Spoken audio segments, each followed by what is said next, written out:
ఇవ్వాల్సిన food packets కానీ అవన్నీ వెళ్తున్నాయి. ఇంకా ముమ్మరం చేస్తున్నాం.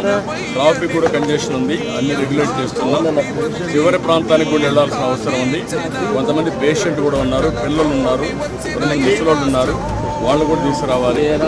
ఎవరు కూడా ప్యానిక్ రియాక్షన్ అవసరం లేదు. అందరూ ఓపిక పట్టండి. 1 గంట 2 గంటల్లో అందరం ఓపికగా ఉంటే ఇంకా తొందరగా పనులు అవుతాయి. అన్నీ చేస్తానని అప్పీల్ చేస్తున్నా. ఇక్కడే ఉంటా, కంట్రోల్ రూమ్ యాక్టివేట్ చేస్తున్నా. ఎంతవరకు చేయగలుగుతామో అన్నీ చేసి అందరిని ఆదుకుంటాం. 110 పైన బోట్లు పనిచేస్తున్నాయి. అదే మాదిరిగా 4-6 హెలికాప్టర్లు వస్తున్నాయి. ఒక హెలికాప్టర్లో ఫుడ్ పెట్టడం కానీ, లేకుంటే బోట్లో తీసుకుపోవడం కానీ, పేషెంట్లు తీసుకురావడం కానీ ఇవన్నీ జరుగుతున్నాయి. వర్షం కూడా పడతా ఉంది, అయినా కూడా ఎక్కడ ఆపరేషన్ పాపం అన్ని విధాలు. ప్రకాశం గారి 69వ గేట్ దగ్గర బూట్లు కొట్టుకురావడం ఏమన్నా కుట్రే ఉంది?